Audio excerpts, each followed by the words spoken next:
Welcome to episode 272 of the Brainy Business, Understanding the Psychology of Why People Buy.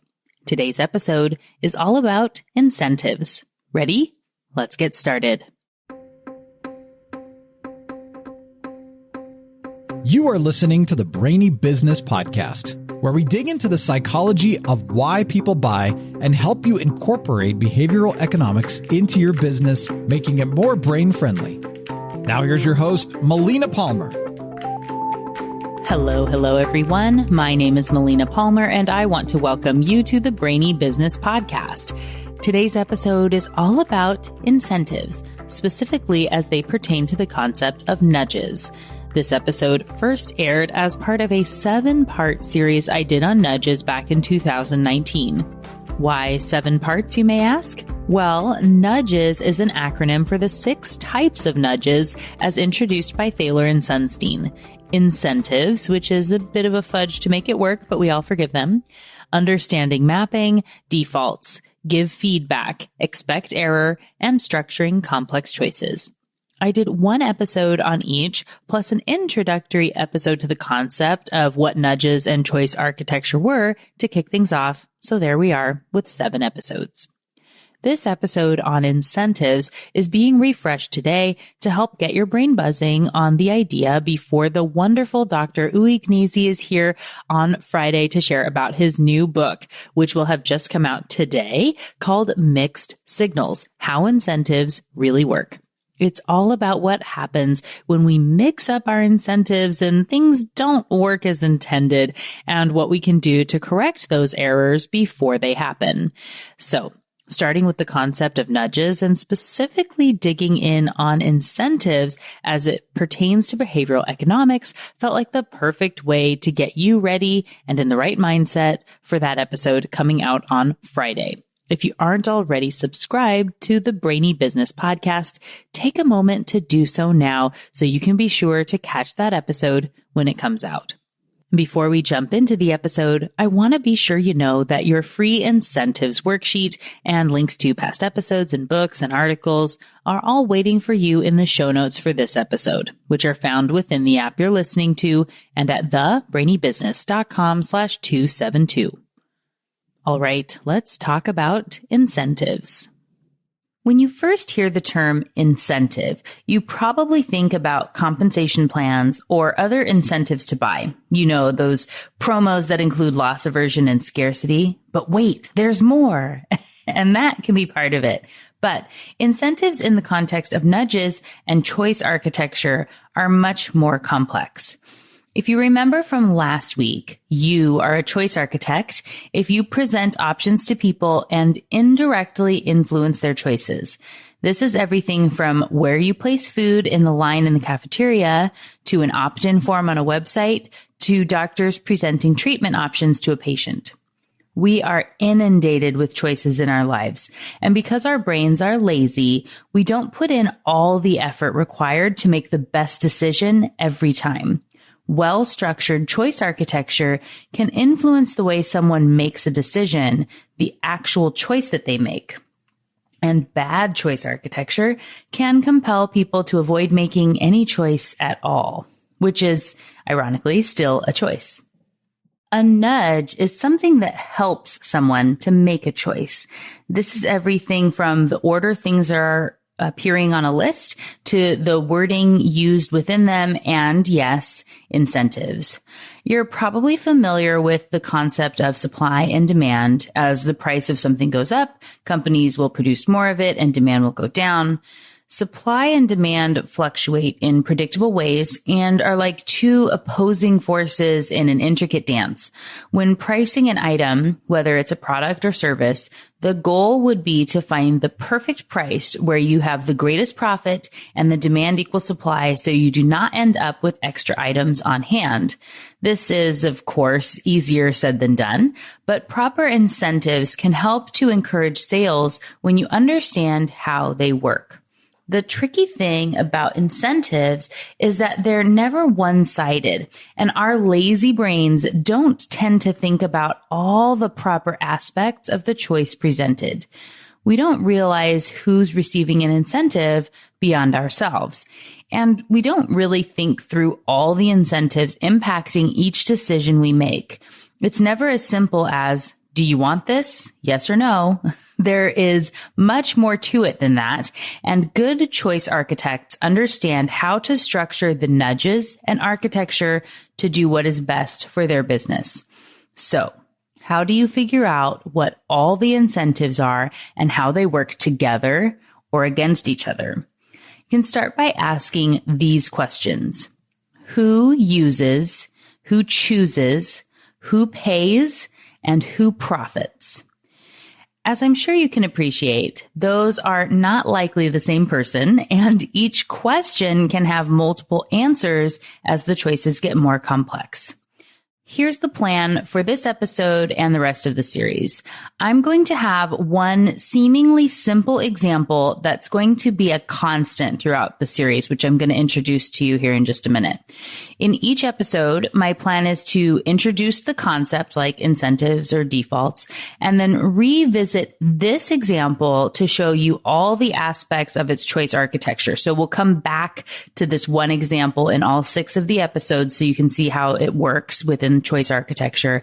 And then I'll provide several other examples of that particular nudge in action in varying situations and industries to help really round it out and give you some other areas to consider in case this one doesn't apply to your business in just the perfect way. Sound good?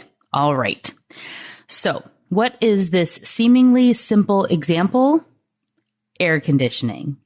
Last June, my husband and I bought a new house. The house was built with heating installed, but not air conditioning, which isn't uncommon for the Seattle area. And according to the builder, a setup was within the house that would make it easy and more affordable to retrofit and add air conditioning whenever we were ready. Great. Sounds easy enough. Well, we really wanted air conditioning included in the house when we bought it. It wasn't an option, so we decided to wait and see what things were like in the house for the first summer to determine if we really needed air conditioning since it's expensive and if it was worth the money to install it. Like I said, it's not like we're in Phoenix or Las Vegas or an area where air conditioning is a mandatory in the house. We get hot days, but it doesn't usually get too bad. But let me tell you about this last summer. It was hot. I went back to look at the historical weather data to make sure I don't exaggerate for you here. Over half of July and August was over 80 degrees with the high at 96. There were several days in a row over 90, and without air conditioning, it was uncomfortable, to say the least, in this house. And I don't have the benefit of going to an office during the day to enjoy their air conditioning. I get to just sit in the heat all day. I also discovered my office is on the sun-facing side of the house. And while my lovely big window is really more of a burden on those 95-degree days. Suffice it to say, we already knew air conditioning was an important purchase and it was going to be making its way into the budget earlier than expected. There's no way we are going to go through another summer in this house without it. So yesterday we had someone come out to do our evaluation and estimate for the job. During this process, I learned that the cost of air conditioning is set up using a fairly standard formula based on the square footage of the house and the number of vents, and if there's anything crazy they need to do, like in a really old house that requires more labor. But in general, there isn't really a choice to be had because they aren't going to underinstall.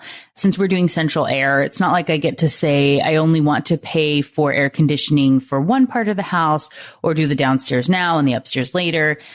It seems like a pretty simple black and white choice, right? Do you want air conditioning or not? Yes or no? Of course, it's not really that simple, which is why this air conditioning example will be featured throughout the series. So if we use our questions for the incentives aspect of nudging, we need to look at who uses, who chooses, who pays, and who profits. And as a reminder, this is the foundation of the worksheet that's available for you at thebrainybusiness.com/36 if you want to download that and follow along. So the person who uses is me, the homeowner.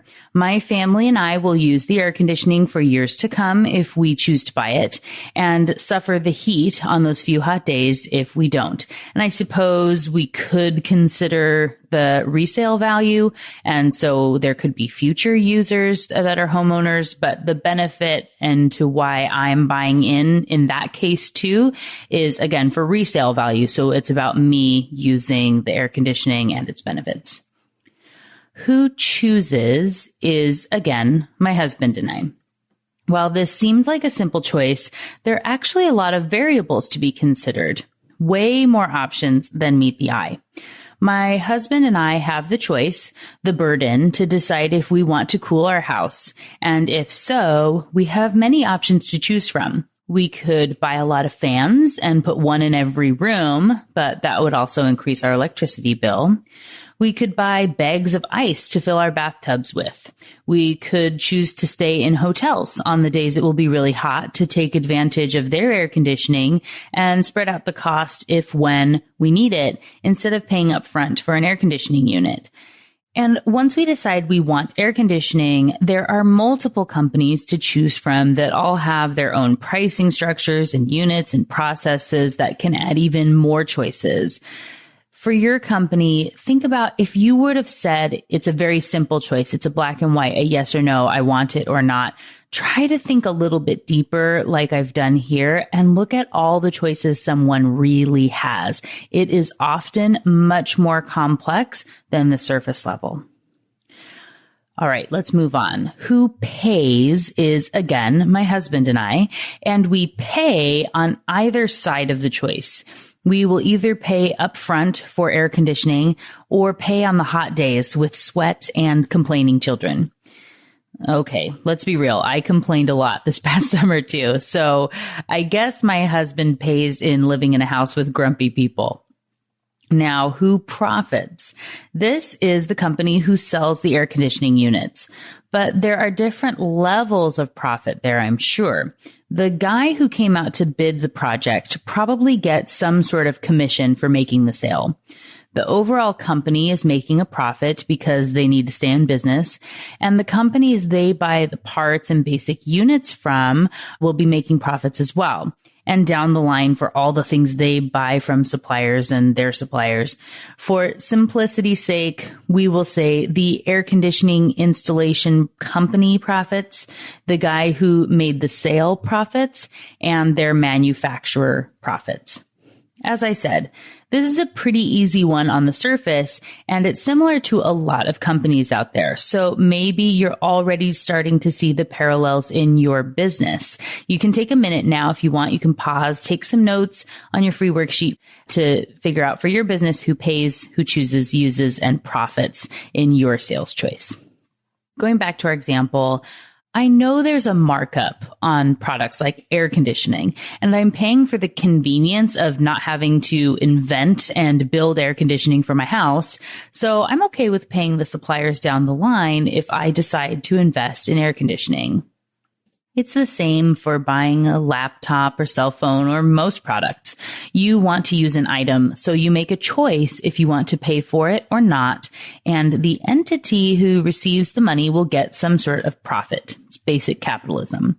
The air conditioning company can charge what they want, but because we don't allow for monopolies and there are other companies to choose from, if their price is crazy high, I can just go somewhere else, and I have the choice to get nothing or use one of my other options. If they price too high, they will not have enough demand to stay in business, so there's an equilibrium there.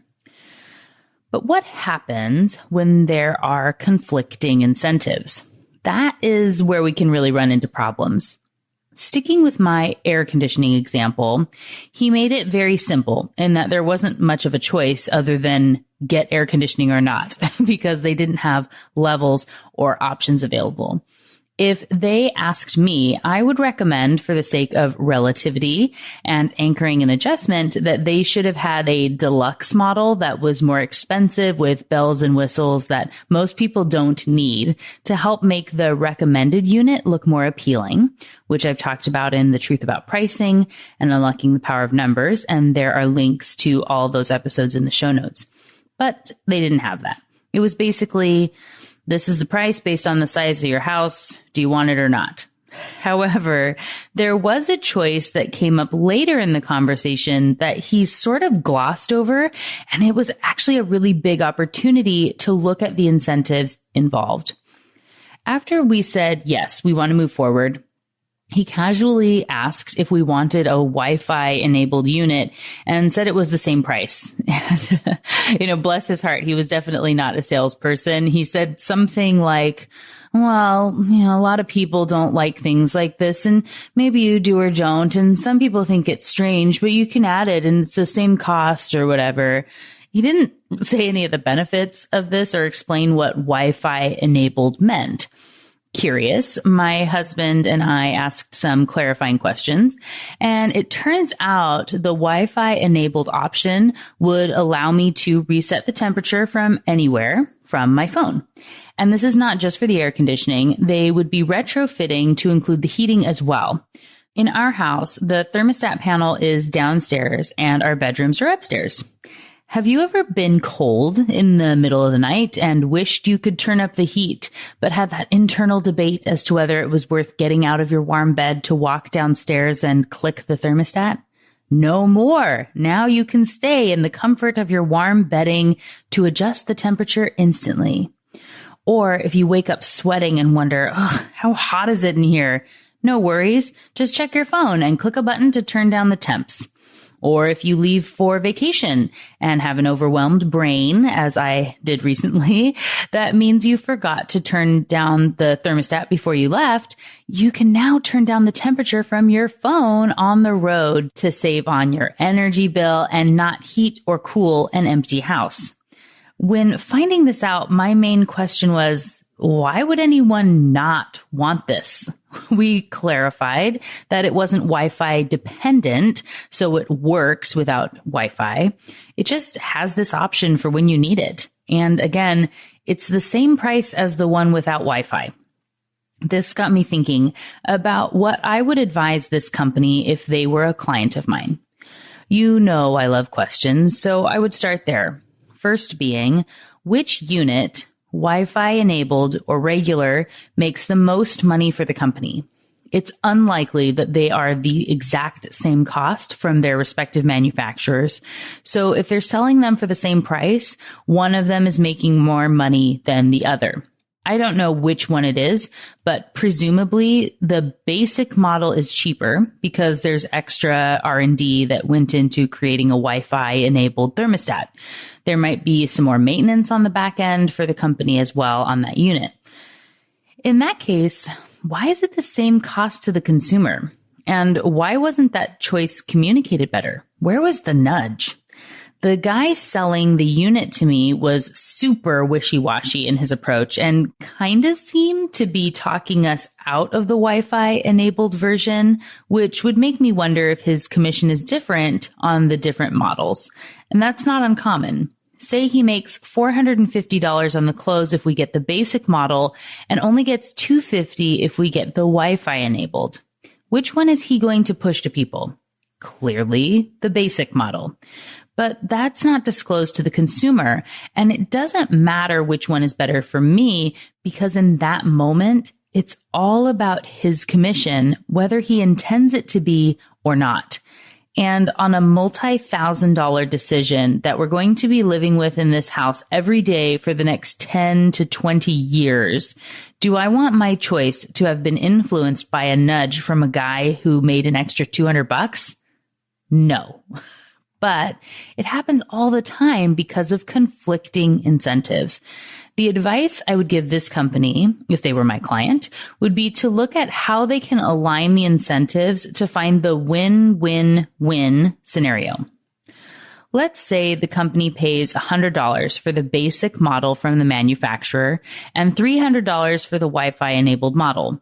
For some reason, they've structured the pricing so they are exactly the same cost to the consumer, which I think is a mistake on multiple levels.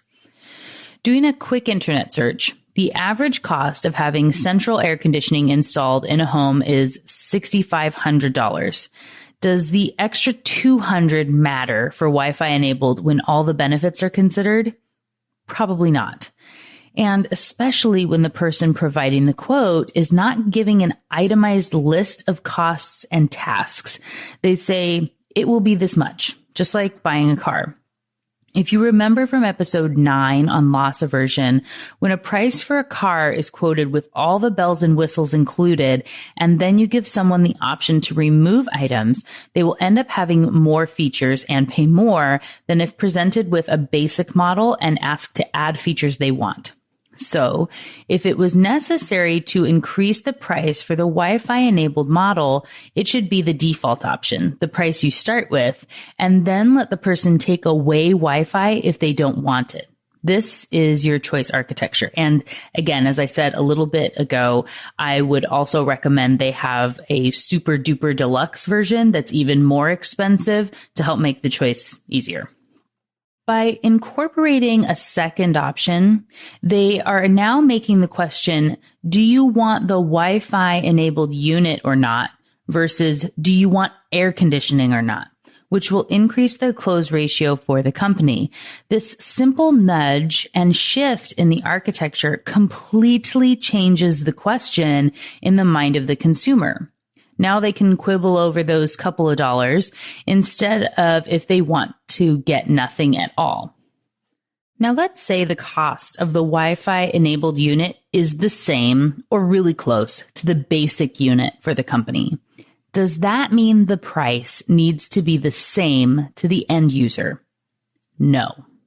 There's value in the benefits this unit provides. Sometimes as a company, you need to take a step back to understand what is worth paying for. When all you look at is the cost, it's easy to base your pricing off of that, but it isn't the best way. The company should know and realize that the Wi-Fi enabled unit is the best for the consumer. It has tons of benefits that are valuable when it's properly framed, and those questions in the choice architecture can help you kind of dig and get to this. So the price you quote for the Wi-Fi enabled unit could easily be higher to align incentives. If the guy making the quote is incentivized to install those units over the basic model, he will be more likely to explain the benefits to the consumer. And it's best for the company to provide talking points to make it easy to communicate and consistent across brand experiences. This can help create the win-win-win I was talking about. The customer's happy getting a unit with the great feature of Wi-Fi that will help them to see and experience the benefit every day. Win. The guy making the quotes will get a higher incentive for giving customers a feature they want, and his close ratio will likely improve as well. Win. The company benefits from more air conditioning units being sold and happier customers who know why their choice was a good one right away. Win. Plus, they're probably going to show off to their friends, which helps to increase referrals and get more people to come back and use the company, which is a double win. One last point I will make before moving on to other examples and industries is the concept of salience. I have put great effort into avoiding using this word on the podcast up to this point because I don't think it's a term most people use on a regular basis. But in reality, there isn't a better or more concise way to say this. So I'm going to do a brief definition for those of you who aren't familiar with the term, and I'm still going to try to use it sparingly. Salience, or saying something is salient, is the way an item stands out from other items. For our purposes, we can think of it as a level of awareness. To say the consequences of a choice are salient means that the chooser's aware of the consequences of each choice. When looking at incentives, it's important to always ask and try to understand if the person making the choice is aware of all the incentives, consequences, and dynamics of each choice. Is it salient to them? In many cases, with the way our brains can be lazy and gloss over information, the answer is probably no. This is where the choice architect can find some well-placed points to include an explanation and relate the choice back to something more salient in order to nudge the decision. To relate this back to our air conditioning example, consider the way the pricing message is framed. If the average air conditioning unit costs $6,500 and you say, it's going to be $6,500, do you want it? The customer gets some serious sticker shock, and that high anchor can cause them to want to think about it more and delay the decision. Our human brains have a hard time understanding value and cost over time. We see the $6,500 price tag, and what becomes salient has the most impact over our decision. We start to think of all the things we could get with that $6,000. We start to have loss aversion and anticipate a lot of regret. We think about the great vacation we could take and all the hours we had to work to save that much money. Relating the full cost to its salience makes the conversation and decision about the wrong type of payment. Remember what I said about my husband paying in the complaints about the heat? What is the cost of each of those conversations? What is the cost or value of comfort? And while we logically know the cost of air conditioning is a one-time expense for something that will last a long time, the subconscious doesn't really understand what that means or have an easy time doing those calculations, so it focuses on the immediate cost and what we could do with $6,500. So the question becomes, how can you make the choice and its repercussions more salient for the chooser in a way that benefits you as the company that's trying to sell this air conditioning unit? We need to break that down into smaller chunks the brain can relate to and make those numbers more salient and other facts and details. If the average cost is $6,500 and the item has a 10-year warranty, you know it will last you at least 10 years and honestly probably a lot more. So if you break that down, you're already down to $650 per year, and that's already easier to swallow. What if you break that down by month?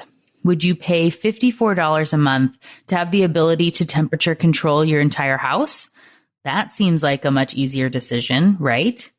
Or we could break it down by week, or saying it's less than $2 per day for the air conditioning unit.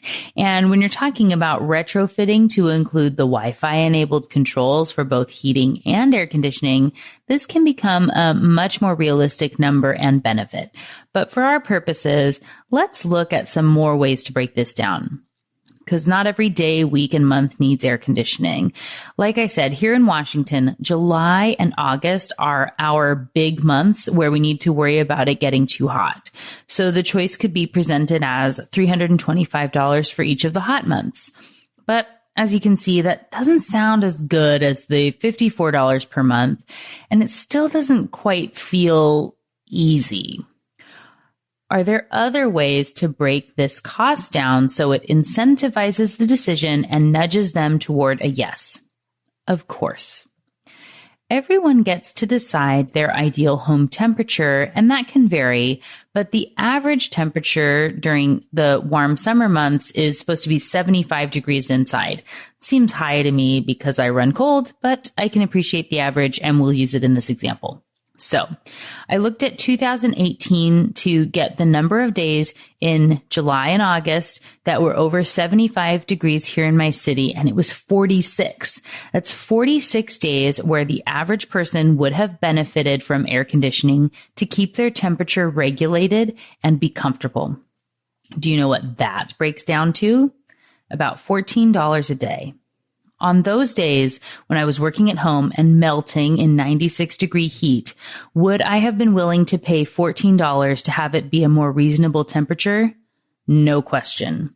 And those nights when the kids couldn't sleep because it was so hot and everyone was up more than we wanted?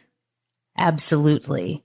It becomes a much easier choice to make. It's become something my brain can relate to and quantify better, and it feels silly not to do that. right? This has made the cost and value more salient and makes it easier to make the choice to buy the thing I already know I want, which is a win across the board. Being in sales is basically being a full-time choice architect. It's the burden of a salesperson and companies to structure choices in a way that their customers can quickly understand the value and make a choice.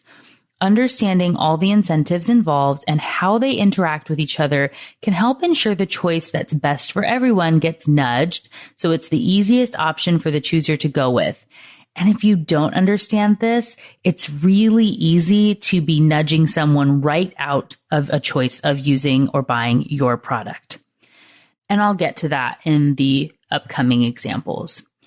Now that we've covered all the angles of incentives for our air conditioning example, we're going to pause on that scenario until next week.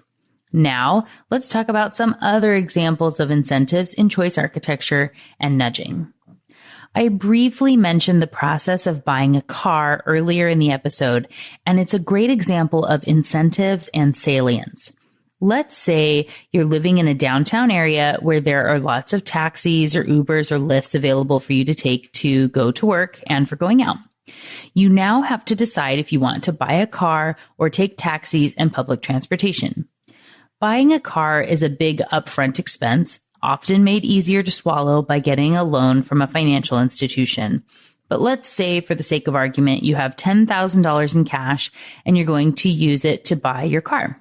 Or you can leave it in the bank and have a taxi fund that will last you for quite some time. Most humans have a hard time understanding the incentives in this choice. Once the $10,000 is paid, you own the car and it has value and you're able to think of it as an investment. Concepts like depreciation may be underweighted, and you may overvalue the benefits of convenience and comfort. You also likely will not be factoring in the cost of maintenance and gas because those are less salient when making the buying choice. You're consumed with the shiny car your subconscious wants. Once you have the car, you don't think about how much it costs each time you drive it. Instead, that one-time purchase is completely removed from the experience of the car, meaning the incentives are different. And this happens even if you did get a loan. Paying for the car is removed from the experience of using and driving it. Now think about the option of taking taxis. And in this case, I'm going to talk about the old school taxis where the meter's running while you sit at a light and watch your dollar slowly flying out of your wallet with each passing second. Tick, tick, tick. That's much more painful, right? The cost is salient with the experience and you feel it more. The cost of taking a taxi feels worse on the subconscious than buying the car. It's sort of a death by 1,000 paper cuts scenario. Even if you would only spend half the amount on taxis as you would on a car, and you could be earning interest on that money over time and it's compounding, it doesn't feel that way, and that can impact the choice a human person makes. Uber and Lyft have done a good job of incorporating this into their pricing model. You agree to the cost up front, and then you don't have to look at it again. It's still immediate, but you don't have to experience it every second of the ride. You can walk outside and say, it's pouring rain, it's worth spending $8.50 to hop in an Uber, and then be done with your decision. You know what it will cost, and you can have that be salient and then go away. In contrast, you could look and see, yikes, $30 due to surge pricing. It's not that far. I guess I'll walk. The unknown of a taxi creates uncertainty that makes it harder to make the choice. Uber and Lyft are reliable and present that cost up front, making the choice easier to make, but still a different choice than buying a car. How can you use this concept of salience to your advantage when nudging? Think about what you want to bring your customers' attention to versus what would be a negative experience. What if television cost viewers each minute they were watching? Instead of paying, say, $13 a month for Netflix, you're now going to be charged for each minute you watch. And there's a running clock in the corner of the TV on every show outlining that sitting and watching has cost you 35 cents so far this month. or $3.50, $3.56, $3.57. Do you think a lot less people would binge watch if the meter was running? Absolutely. And that's one reason they would never price it this way. They want you to watch. They make it easy and painless to pay, so the choice to continue to watch is easy. Have you ever had to use a computer at a FedEx store or an internet cafe where you're charged by the minute? It feels so stressful and you're almost panicked. Can I get through this before I'm charged for the next minute? What's the benefit of this? How would it be different if the clock wasn't ticking while I was working? If I was consulting to FedEx in this case, I would ask, what are you trying to accomplish? What's the true cost of someone using the computer a little longer? What if they paid up front? How might it change their behavior if they had a prepaid card or a credit system instead of tracking in dollars by the second? If they were more relaxed, would they buy more and have a better feel for the brand overall? Maybe. And what can you do to structure your incentives? What is salient and what isn't to help them make those choices to buy from you? That point about using a prepaid card made me think of a recent question I got from a listener who sent me an email.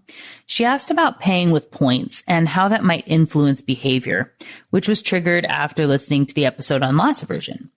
In the context of incentives, the question would be, how does buying behavior change when the unit of payment is something like points earned on a credit card versus dollars?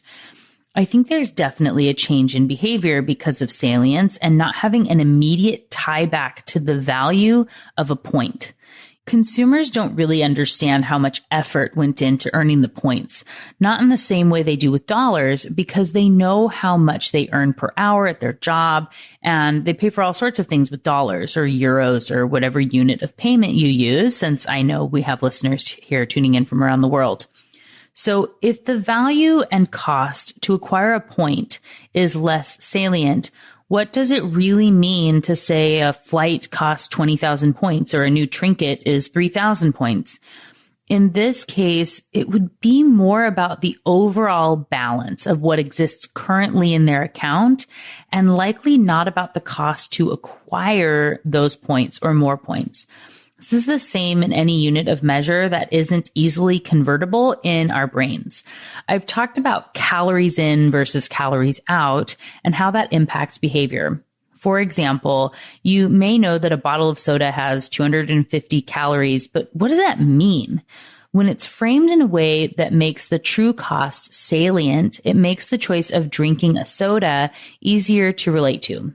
Saying the cost of drinking a soda is equivalent to running for an hour makes the cost feel more real in the moment when you're deciding if you want to drink a soda or not. Just hearing that may nudge you into making a different choice. This is where it's good for a health club or a nutritionist or a calorie counting app to bring attention to the cost of drinking a soda, but the company who makes and sells soda doesn't really want to make that salient. Again, that's why it's important to consider the questions of who uses, who chooses, who pays, and who profits. Speaking of athleticism and gyms, what if your gym charged you for every mile you went on the treadmill, or every step you took on the Stairmaster, or every pound of weight you lifted due to wear and tear on the items? I'm guessing they would go out of business pretty fast. But do you enjoy seeing the calories burned tick up as you run? Incentives like this allow people to set targets and work harder. The stair stepper at my gym lets you choose if you want it to just track your steps, which is grueling, and I spend the time checking the clock to see how many minutes I have left, slowly watching the seconds tick by. Or I can have the setting where I choose which building I want to climb, and it puts a picture on the screen. In case you didn't know, it's 40 floors to the top of the Great Pyramid at Giza. That ends up being about 700 steps. Seeing the pyramid and having a tracker of how many floors I've completed and how many are left to get to the top is much more motivating, even though it's all just happening in my silly brain. And I feel much more accomplished at the end to say, I climbed to the top of the Statue of Liberty this morning, than to say, I went 275 steps on the Stairmaster. It gives me incentive to walk more and be healthy when I can track in this way and help sort of distract my brain from the things it might focus on that might become more salient when I'm not really wanting to be at the gym. Are there other times you may want to bring attention to the cost of a choice? Of course. Let's talk about energy usage. We talked about air conditioning a lot in this episode, and of course, the cost of the unit is only part of the equation. When it comes to actually using the thing, I now have to pay the increased energy bill each month. But how much does it cost to turn my thermostat down from 75 to 72? How much do I save if I let it go up to 77? Maybe they charge me more per kilowatt hour in a heat wave to use my air conditioning. What does that actually mean? In the moment, nothing. It isn't really salient, and I don't understand the consequence of the buttons I push on the thermostat and how each individual choice tied into the bill I receive a month or two later. It's all absorbed into this conglomerate, making it difficult to influence my behavior. Surge pricing may seem like a way to nudge people into using less energy, but because this isn't salient in the moment, it doesn't do as much as it could. What if the thermostat told you that turning the temperature down those 2 degrees will cost you $5 per hour and then said, "Are you sure you want to do this?" Would that impact your decision? Or what if your smart Wi-Fi enabled system sent you an alert saying, if you adjust your thermostat 1 degree, you could save $10 today? Would that nudge you into making the choice to adjust the temp? Is that enough of an incentive? Especially when you can just click a button on your phone and say, yes, do that. And then you can track the savings to quantify those green choices, which is doubly awesome. And as the company who is presenting this energy, you are tying yourself in with this benefit. There's a greater affinity the customer has for you and the company, and they have more loyalty because they appreciate you making these efforts to help them to save money and energy and the planet. All great. I have one last example before I wrap up to touch a little more on competing incentives and how quickly this can get complex. Consider the U.S. healthcare system. And as always, this is not about being political. It's my intention to be neutral. I'm not placing any blame or choosing a side. It's purely for the sake of examples. And this is one that we covered in my choice architecture class in school, which is why it's especially salient for me as I'm working on this episode. The user in this case is the individual who has the plan. That's easy. But think about who chooses. It may be the user, but in many cases, it's their company. And the company has to make its decisions based on the entire organization, not necessarily the individual. That choice can determine which doctors they use, what's covered or not, and all sorts of decisions that will be made down the line. Who pays? This is the user and possibly their company, depending on the way the plan is set up. And how someone decides which plan to use can be based on something that seems important, like a low monthly payment or a low copay, when what they should really be looking at is maybe the deductible or something else that's less salient. The way the information is presented makes a difference in what they choose. And some studies have shown that the system is too complex for anyone to make the best choice, even when provided with lots of information up front on how the formatting and planning works. What about who profits?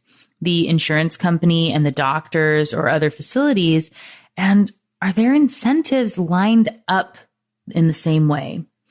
For the doctor to make money, the insurance company has to pay. For the insurance company to make money, there's a balance between going to the doctor to stay well, but not having too many expensive procedures on the part of the user, as well as the amount that the doctors are charging. And really, you get into this issue where for one to win, the other has to lose, which can just create problems in any sort of choice architecture. Is there ever a way to find a win-win scenario so everyone's incentives would be lined up? I'm sure if that had an easy answer, it would have been figured out already, but improvements can always be made. In the paper I wrote on this, I suggested that incentives could align with individuals who get a rebate or a tax break or reduced deductible for each time they go to the doctor or have a preventative screening to help catch diseases early, meaning less expensive procedures. Or because losses are twice as impactful as gains, the wrong choices could have a penalty, like a negative incentive aligned with them to help people choose properly. Doctors could have some sort of incentive to have people come in and get their screenings, like a higher percentage of patients who consider them their primary to get screenings, flu shots, etc., means more and better technology or equipment in their facilities, noting that the ethics of this type of incentive would need to be monitored very closely. The insurance companies could be given better placement on the Affordable Care Act website if their plans or offerings were simpler and easier to understand, meaning more people could choose them and then they would make more money if more people are using their services.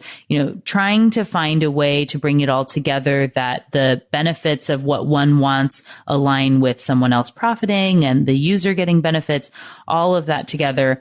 Again, noting that this is a very, very, very complex situation, and I by no means am saying that I have the answer here. It's just something to look at and a way that choice architecture can be implemented to help nudge and use incentives to benefit even things as complex as health insurance. Think about your own business and what you are selling to your customers, whether it's a product or a service. What do they need to know and have salient to make a good choice? What incentive is their brain likely to focus on first, for better or worse? How can you nudge it so they look at something else? So, what got your brain buzzing as you learned about incentives today? For me, I find incentives to be fascinating because there are so many layers to them. It's so important to look at the ripples of choices and incentives, all those little facets that may not come to mind but can actually be really, really important when decisions are made. People throw around incentives all the time with an "it can't hurt" attitude, and I hope this is one small step in the way of letting people know that they absolutely can hurt. There are countless examples of mishandled incentives causing way more problems than benefits provided. When Uri is here on Friday, you're going to hear a lot about that. And I'm also linking in the show notes for some other examples in case you're ready to geek out on this, including episode 220 on the Cobra effect, my top recommended next episode because it's just so good and important to learn from. Plus my conversations with Kurt Nelson, Tim Houlihan, and Gleb Sapersky, who all have talked about incentives when they've been on the show in various capacities. And of course, don't forget that your free incentives worksheet is also waiting for you in those show notes, along with related books and more. It's all there in the show notes at thebrainybusiness.com/272. And just like that, episode 272 on incentives is done. Join me Friday for a brand new episode with Dr. Uri Gneezy to continue our discussion on incentives with his new book, Mixed Signals. It's going to be a lot of fun. You don't want to miss it. Until then, thanks again for listening and learning with me. And remember to be thoughtful. Thank you for listening to the Brainy Business Podcast. Molina offers virtual strategy sessions, workshops, and other services to help businesses be more brain-friendly. For more free resources, visit thebrainybusiness.com.